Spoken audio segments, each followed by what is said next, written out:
Hello and good morning, recruits. It's another beautiful day in the m00m resistance and the battle for one world. I'm your founder and host, Geographic, and you're tuned in to m00m Theater on the Air.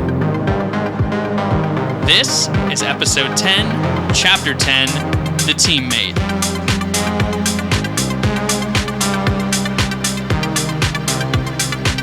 Episode 10, Chapter 10, The Teammate. Wakey, wakey, GOLDSTAR. Да, доброе утро, little Malinka soldier. Your friend here dragged you to our front door. And I suppose you shared the secret password with her? At first, I was impressed with your judgment. I thought revolution was in your blood.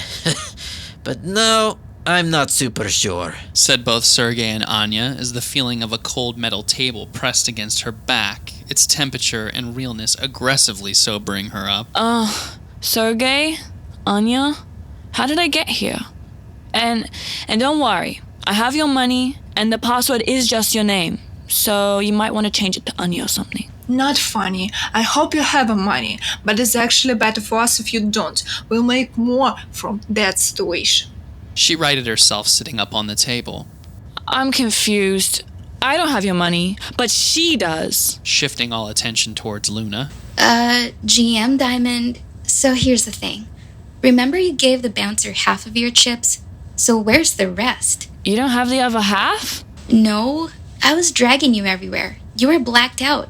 They must have fallen out of your pocket. Damn, these stupid high heels. I never should have brought them. I would have kept my balance better. Okay, I did promise I'd pay you back for the half, and I can totally pay them. It's no problem. But... Yeah, but... Can you two give us some privacy for a sec? Privacy? The entire building is bugged with mics.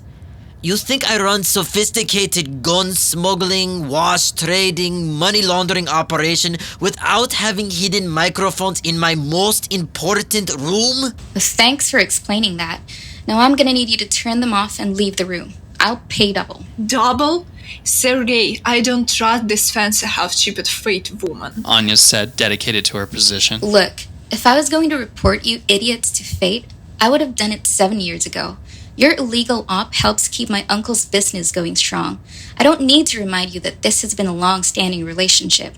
So kill the mics and leave the room. Luna demanded. Anya, let's step into another room for a moment and turn off recording. Press the smaller red button. You guys and your buttons.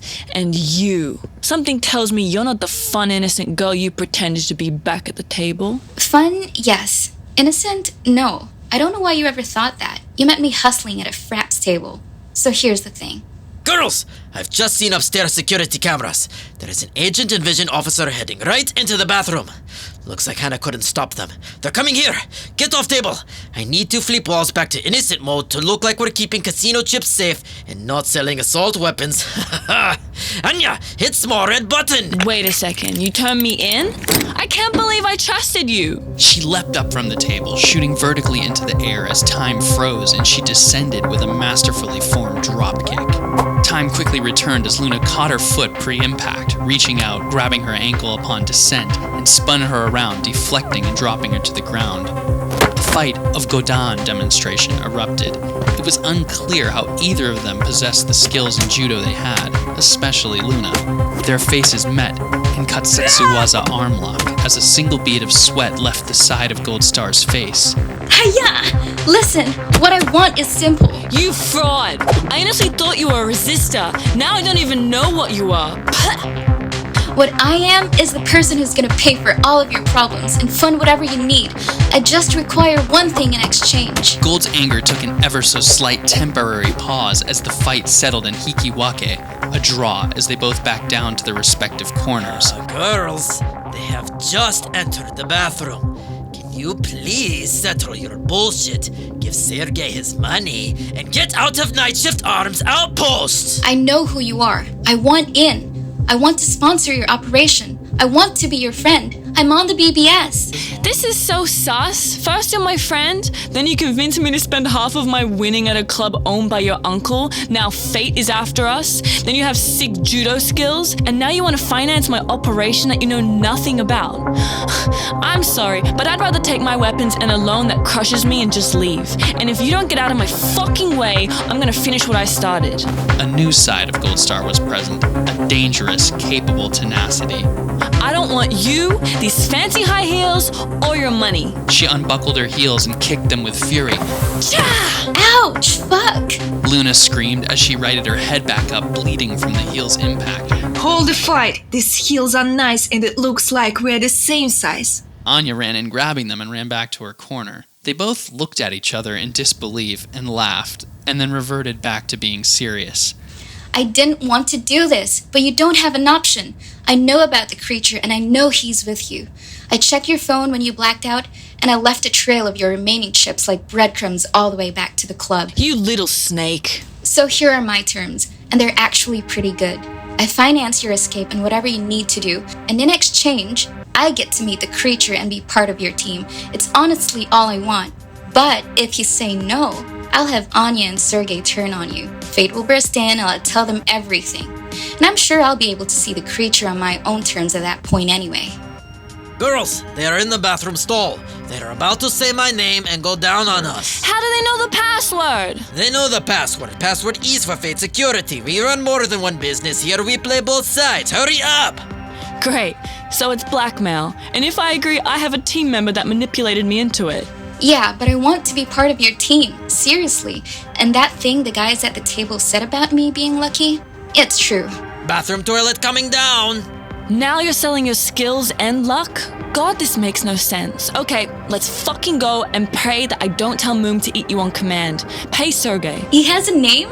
And I actually already paid Sergey before you even woke up. So this whole conversation was just a charade? I just had to make sure it went my way, or we'd both have given you up to fate. We've got duffel bags with compact rifles, multiple submachine guns, sidearms, and tactical EDC bags, and ramen noodles loaded up at the door ready to rock. I've seen your posts. You love ramen. Fantastic. You're such a good team player. She replied, feeling entirely taken advantage of. The secret bathroom door burst open, welcoming the agent and vision officer, who both looked ready to leap. Anya jumped in to buy some time as Sergey scurried the girls around the corner. Hello guys, good to see you today. How can I help you? Alkas and the chips are secure and the count is complete. It's funny you mentioned chips, because we're actually here to pick up someone that's unshipped and get that sorted for her. This demand came from fairly high up, Costas' niece. So, if you don't mind, get out of my way. Okay, girls. I'm glad your little Powerpuff shouting match is over. Luna, your face looks absolutely horrible and is in need of some healing cream. Here, use this one Anya bought from very expensive mall store upstairs ran by post-Israelis. It heals and exfoliates. Oh, and obviously you can't go out the front bathroom because Fate guys are standing there looking for you and will be here in 30 seconds. But good news for you. Men's bathroom also has secret exit that nobody knows about. Let me guess. We sit down and say your name and it takes us back upstairs? No, this is men's restroom. Both of you face the stand-up toilet, you pull pants down, place hand in front of where your man pee-pee place would be, and say password. Password is... Oh. You're joking, right? Practice it. You need to say for a few seconds. Oh. Oh my god. Everything about this place is stupid and I can't wait to leave. Sergey, are you harboring chipless illegals? Go, girls, go! And thanks for a big payment. Unchipped illegals? No, never. Step into my office. Let's chat and feel free to inspect the entire building. Well, Luna, you ready, partner? I'll go first. She said, unzipping her pants, pulling them just below her area. Oh,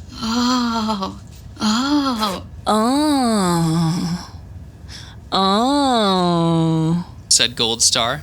And with the familiar sound of an airlock opening, the elevator mechanism unlocked and transported them upwards to a secret casino exit. The shipping container's interior looked like a college dorm room post-frat house initiation rager. Valuable bags of potato chips and general rations, along with their corresponding crumbs from the group's already dwindling food supply, were strewn across the floor with zero regard and respect for their current situation or environment. A stench that was a bit like a roadkill skunk that died in a pine forest lingered thick, and would likely reodorize Kevin's longshoreman jumpsuit for the rest of its days. Moom's eyes weren't visible on the inside, and neither was Kevin. The fallout of good times from the Scarlaxian OG had forced them to seek refuge away from their own destruction. Kevin sat outside on the edge of the quant truck, his feet dangling downward as he looked up with his head cocked as high as he could to chat with Moom. The two had clearly bonded and paired like a Bluetooth connection.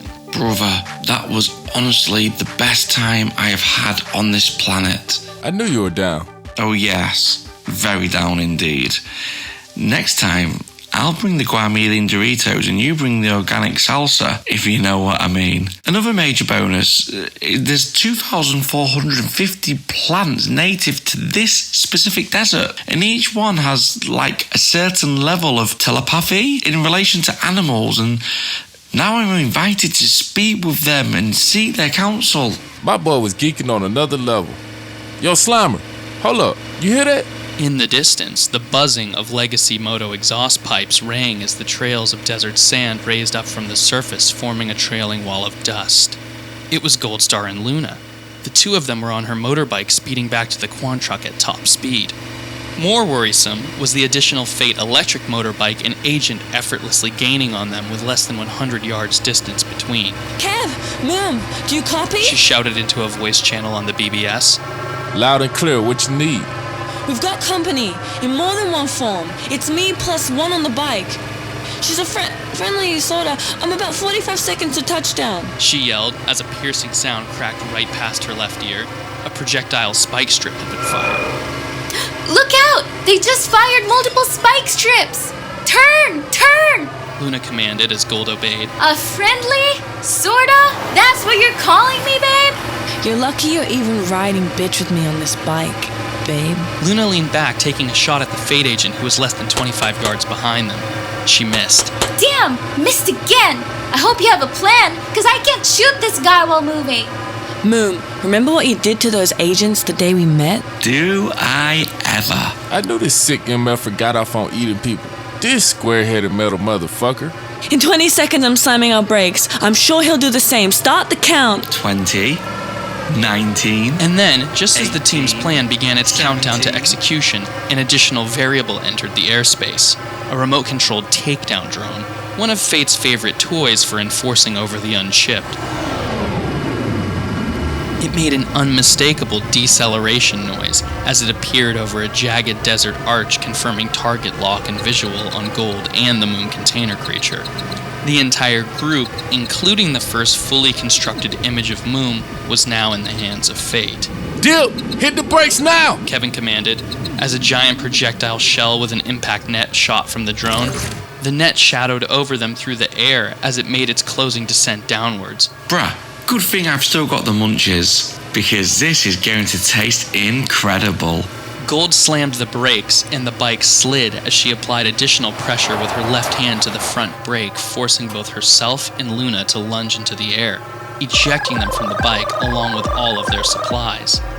In the same moment, 3 blue gooey tongues shot from Moon's mouth like synchronized swimmers partaking in their most rehearsed routine. One snatched up the Fate agent and his electric motorbike, and another grabbed the takedown drone, smashing it straight into the ground, turning it into a graveyard of broken parts. First course was great.